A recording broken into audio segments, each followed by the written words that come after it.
એ આવો આવો મારા વાલકુડા એવા ટાબરિયાઓ, મારા નાનકુડા એવા ભૂલકાઓ, હું છું વાર્તા કહેનારો.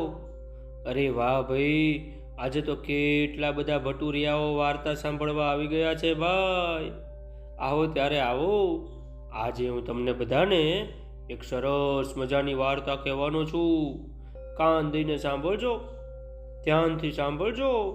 વાર્તાનું નામ છે ગધાશંકર અને વરુજી. એક હતા ગધાશંકર.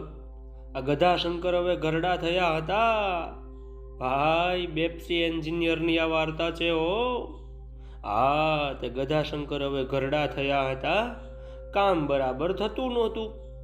શેઠ એમને મારે, કોચ પરોણા કરે, ડામ દે. ગધાશંકર બધું બિચારા મૂંગે મોએ સહન કરે હો.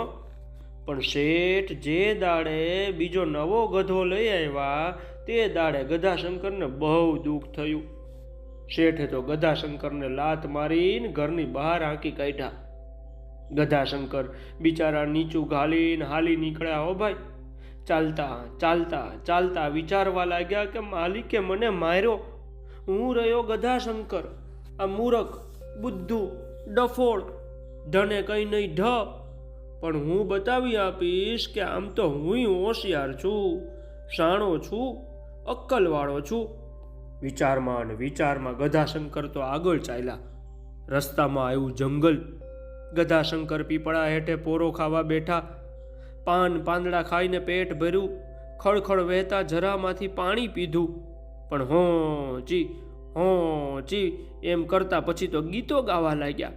હોંચી કરતા જાય ને પાછલા પગ ઉછાળતા જાય. હાશ, હવે હું છૂટતો, કોઈના બાપનો નોકર નહીં હવે હું.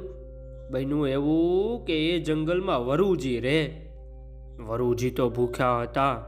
2 દિવસથી શિકારની શોધમાં ફરતા હતા, પણ શિકાર એમને મળ્યો નહોતો. તેમણે ગધાશંકરનું ગીત સાંભળ્યું. હોંચી. વરુજીને તો જાણે ભાવતું હતું ને વૈદ્ય આપ્યું ભાઈ. વરુજી તો પોતાની બોર્ડમાંથી બહાર નહીં આવ્યા. જે દિશામાં હોંચી સંભળાતું હતું તે દિશામાં વરુજીએ ચાલવા માંડ્યું હો. પછી તો ગધાશંકરે સામેથી વરુજીને આવતા જોયા. હવે ગધાશંકરને પોતાની ભૂલ સમજાય. ગધાશંકર તો વિચારે છે કે ખરેખર હું ગધેડો તો ગધેડો જ. જંગલમાં તે કાંઈ હોંચીના ગીત ગવાતા હશે વળી. મેં હાથે કરીને મારું મોત નોતરું. છતાં બુદ્ધિ કોના બાપની. જે થયું તે ઠીક જ થયું. પણ આમ તો હું હોશિયાર છું, શાણો છું, અક્કલવાળો ગધેડો છું. યુક્તિ વાપરીશ નહીં તો વરુ મને ખાઈ જવાનો. એટલે વરુજી નજીક આવ્યા એટલે ગધાશંકરે ફરી ગાણું શરૂ કર્યું. હોંચી. ગધાશંકર કે નમસ્કાર વરુરાજ. આજ 4 દિવસથી હું તમારી રાહ જોતો અહીં બેઠો છું. આ તમે દેખાયા નહીં એટલે મેં ગાવાનું શરૂ કર્યું, ત્યાં તમે આવી પહોંચ્યા વળી. વરુજી તો જીભ પટપટાવતા કે અરે ગધા, માણસો કહે છે કે ગધેડો તે આખરે ગધેડો. જે વાત તદ્દન સાચી છે. તે ગીત ગાયું ન હોત તો તારે ભાગે મરવાનો વખત ન આવત. હવે મરવા માટે હો જા તૈયાર.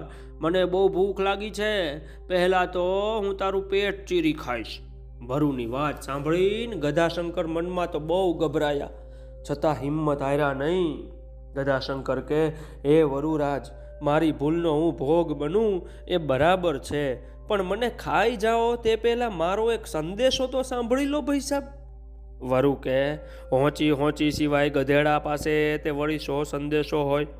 છતાં હવે તું મરી જવાનો છે એટલે મારે તારી આખરી ઈચ્છા પૂરી કરવી જ રહી. મને બહુ ભૂખ લાગી છે. હજી તને ખાવો બાકી છે. જલ્દી બોલી નાખ, શો સંદેશો લાવ્યો છે તું? ગધાશંકર નીચું ઘાલીને કે વરુરાજ, અમારા ગામમાં કાલે ચૂંટણી છે. અત્યાર સુધી ગામના લોકો બધા ગધેડાઓને જ ચૂંટતા હતા, પણ હવે તેઓ હોંચીથી કંટાળા છે. એ બધા તમને નેતા બનાવવા માગે છે. આ મોટી ખુરશી ઉપર બેસાડવા માગે છે, એટલે મને વાજતે ગાજતે તમને તેડવા મોકલો છે. આ મારો સંદેશો છે. હવે મને મારવો હોય તો મારો અને તારવો હોય તો તારો. તમે અમારા નેતા, આ હું તમારી ગાય. આટલું બોલીને ગધાશંકર તો બાડી નજરે વરુજીને જોતા ઊભા. ગધાશંકરની વાત સાંભળીને વરુજી તો ખુશ ખુશ થઈ ગયા. હો ભાઈ, ભૂખ લાગેલી તે ભૂલી ગયા. વરુજી વિચારે છે કે જલ્દી પોતે નેતા બની જાય, મેવા પૂરી ખાતો થાવ, પછી ભૂખે મરવું નહીં પડે, શિકાર શોધવા જવું નહીં પડે, શિકાર તો મને શોધતા આવશે. આમ વિચારીને વરુજી તો વટમાં કહે, ગધાશંકર, તમારું ગામ ક્યાં આવ્યું ભાઈ? ગધાશંકર વિનયપૂર્વક બોલ્યા, આપ નામદાર મારી પીઠે બેસી જાઓ, હું તમને ગામમાં વાજતે ગાજતે લઈ જઈશ. વરુજી તો ખુશ ખુશ, હવે પોતે મોટા નેતા બનવાના, એટલે ચાલવાની તકલીફ મટી જવાની, બીજાની પીઠે ચડીને જવાનું, કેવી મજા, જાણે રોજની રજા. વરુજી તો ગધાશંકરની પીઠ ઉપર ચડી બેઠા. ગધાશંકર આગળ ચાલ્યા. રસ્તામાં વરુજીને ગધાશંકરની પીઠ ઉપર બચકું ભરવાનું મન થયું. પછી વિચાર આવ્યો કે ગધાશંકરને બચકું ભરીશ તો ગામ સી રીતે પહોંચાશે. પહેલા ગામ પહોંચવા દો, નેતા બેતા બનવા દો, પછી બચકા ભર્યા કરીશું. આમ કરતા ગામ આવ્યું. ગધાશંકરે ગાણું શરૂ કર્યું, ઓચી ઓચી ઓ. ગામના લોકો તો બહાર દોડી આવ્યા. જુએ તો વરુજી ગધાશંકરની પીઠે બેઠા છે. ગજબ થયો છે, કૌતુક થયું છે, ને ગધાશંકરો તો ગીતો ગાય છે. વરુજી પૂંછડી વડે ગધાની પીઠ ઉપર તાલ દે છે. પાછા બોલો, પંજા વડે તાળીઓ પાડે છે. લોકોનું આવું ટોળું સામેથી આવી પહોંચ્યું. હો, કોઈના હાથમાં ધારિયા છે, કોઈના હાથમાં લાકડી છે. વરુજી કહે, ગધાશંકર, લોક અહીં કેમ દોડતા આવે છે? ગધાજી ઠાવકું મોઢું રાખીને કહે, તમે અમારા નેતા છો, આ લોક તમારું સ્વાગત કરવા આવે છે. લોકોના હાથમાં લાકડીઓ જોઈને વરુજી તો કહે, આ લોકના હાથમાં આ લાંબુ લાંબુ શું છે? ગધાશંકર હસવું દબાવીને કહે, એ વડે તેઓ તમને મેથી પાક જમાડશે. જમવાની વાત આવી એટલે વરુભાઈ તો વળી પાછા ખુશ ખુશ. વરુ કહે, હે ગધાશંકર, મેથી પાક કેવો લાગે હે?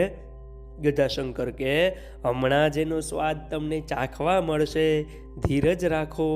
ત્યાં તો એક લાકડી વરુજીની પીઠે ભીંજાયો છાપ કરતી. તેઓ તો ગધાશંકરની પીઠ ઉપરથી ગબડી પડ્યા. ત્યાં કોઈએ બૂમ મારી, અલા, આ તો આપણા ઘેટા ઉઠાવી જનાર ચોરટો વરુ છે. આ બકરા અને મરઘા ખાઈ જનારો આ જ વરુ છે, મારો એને. એટલે લાકડીઓ અને ધારિયા લઈને લોકો તો વરુજી ઉપર તૂટી પડ્યા. વરુજીને બરાબરનો મેથી પાક જમાડ્યો. ગધાશંકર આ બધું દૂર ઊભા ઊભા જુએ. તેમણે હસતા હસતા પૂછ્યું, કા નેતાજી, મેથી પાકનો સ્વાદ કેવો લાગ્યો? વરુજી બિચારા શું બોલે? તેઓ તો ખોડંગાતા જંગલ ભણી ભાગી છૂટ્યા. ભાગતા ભાગતા વિચારે છે કે હું કેવડો મોટો મૂર્ખ. વરુ મટીને ગધેડો બન્યો. તે વળી એક ગધેડાએ મને ગધેડો બનાવ્યો. અરે રે, તો ભાઈ આવા મૂર્ખ બન્યા વરુજી. ચાલો આવજો ત્યારે. આવતીકાલે વળી તમને એક બીજી સરસ મજાની વાર્તા કહીશો ભાઈ. આવજો.